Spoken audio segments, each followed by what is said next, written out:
আমার কাছে প্রেজেন্ট দুটো ভোটার আইডি কার্ড আছে। আমি জানি এখানে যে কোনো একটা ভোটার আইডি কার্ডে আমার ধান বিক্রি করা যাবে, আর ধান বিক্রির জন্য রেজিস্ট্রেশন অলরেডি করা আছে, অ্যাক্টিভ আছে। আর এই দুটোর মধ্যে যে কোনো একটাতে রেজিস্ট্রেশন করা নেই অথবা অ্যাক্টিভই নেই।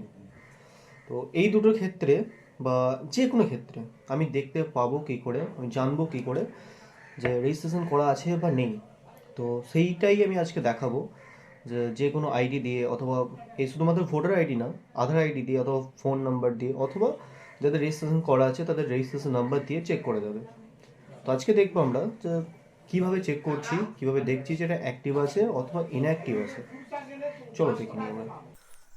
সিম্পলি আমরা সার্চ বারে এলাম, সার্চ বারে এসে এখানে লিখবো প্যাডি, প্যাডি, প্যাডি লিখে এন্টার। এবার এন্টার করার সাথে সাথেই আমাদের ফার্স্ট ওয়েবসাইটটা আসবে, প্যাডি প্রকিউরমেন্ট। সেখানে ক্লিক করব। এখানে ক্লিক করার পর আমাদের যে হোম পেজ আছে, হোম পেজটি এলো। এখানে আছে অনেক রকমের, যে farmer special service link. First আছে আমাদের পারচেস সেন্টার যেখানে আছে সেটা আমরা লোকেট করতে পারবো। এখানে ফার্মার সেলফ রেজিস্ট্রেশন আছে, তারপর আছে ফার্মার সেলফ সিডলিং আছে, যাতে ধান টোকেন নেওয়া যায়। শেষের দিকে আছে ফার্মার রেজিস্ট্রেশন স্ট্যাটাস, যেটা আমাদের প্রয়োজন এই ভিডিওতে যেটা আমরা দেখবো। ক্লিক করলাম। ক্লিক করার পর এখানে দেখাচ্ছে farmer application and farmer update status. এখানে অনেক রকমভাবে দেখা যাবে, Aadhaar number, registration number, EPIC number অথবা কেভিআইডি, যাদের কৃষক বন্ধু টাকা পায় কেভিআইডি। আমাদের যে ভোটার কার্ড নাম্বার বর্তমান, তো আমরা এখানে ভোটার কার্ড নাম্বার দেবো একটা।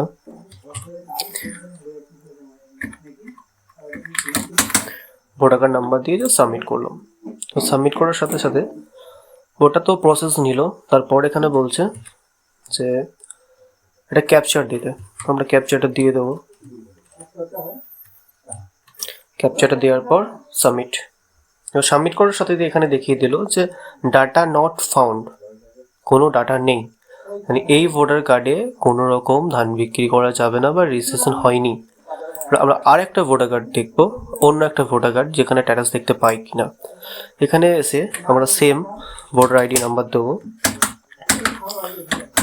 ভোটার কার্ড নাম্বার দেওয়ার পর সাবমিট। সাবমিট করার পর এখানে একটা ক্যাপচা দেওয়ার পর সাবমিট। ক্যাপচারটা এখানে গোলমাল বলছে, ক্যাপচারটা মিলছে না, আমরা ক্যাপচারটা চেঞ্জ করে নেবো।